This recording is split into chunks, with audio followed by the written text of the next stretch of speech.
Morning student. बच्चों, आज की वर्चुअल क्लास में मैं आपको ज्ञान सागर पाठ 8 एवरेस्ट की चुनौती का अगला भाग पढ़ाने जा रही हूँ।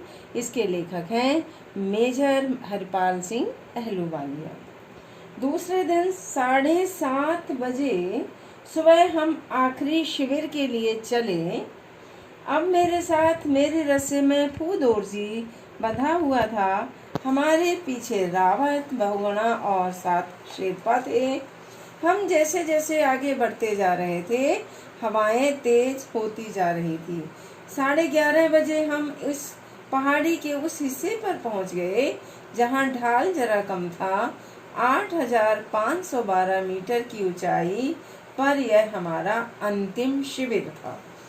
इस शिविर से आगे 450 मीटर लंबी एक पहाड़ी थी।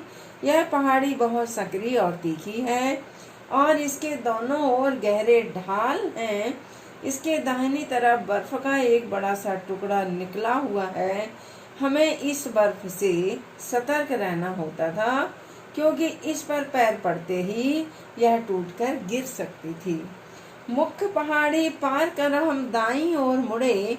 अब हमारे सामने इससे भी कठिन कार्य था।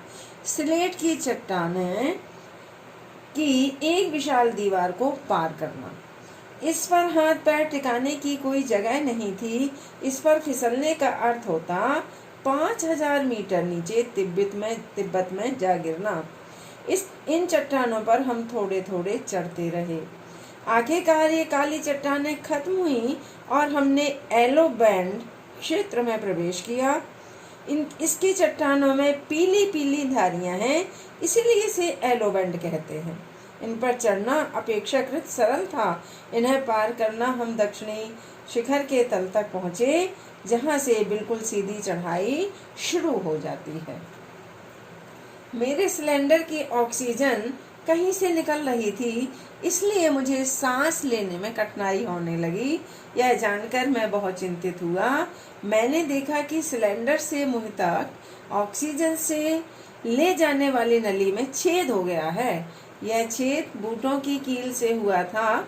आसपास कहीं बैठने की कोई जगह नहीं थी, इसलिए फूदोरजी ने बर्फ काटकर एक छोटा सा प्लेटफॉर्म बनाया। वहां बैठकर मैंने टेप की सहायता से यह छेद बंद कर दिया।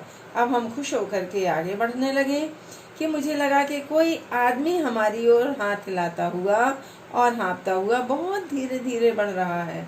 वह रावत था। उसे मालूम हुआ कि बहुगुणा बीमार हो जाने से रुक गया है। उसे अकेले ही आगे आना पड़ा है। रावत को हमने अपनी रस्सी की बीच में जगह दे दी और जो रस्सा केवल 2 व्यक्तियों के लिए था, उसी पर हम तीनों दक्षिण शिखर पर चढ़ने लगे। अभी तक कभी एक रस्से पर 3 व्यक्तियों ने एवरेस्ट की चढ़ाई नहीं की थी। 2 व्यक्तियों के साथ एक रस्से पर चढ़ना 3 व्यक्तियों की अपेक्षा कहीं सरल होता है, इसलिए हमारे आगे बढ़ने की रफ्तार कम हो गई। धीरे धीरे सतर्कता पूर्वक हमने दक्षिण शिखर के बड़े बड़े पत्थर पार किए।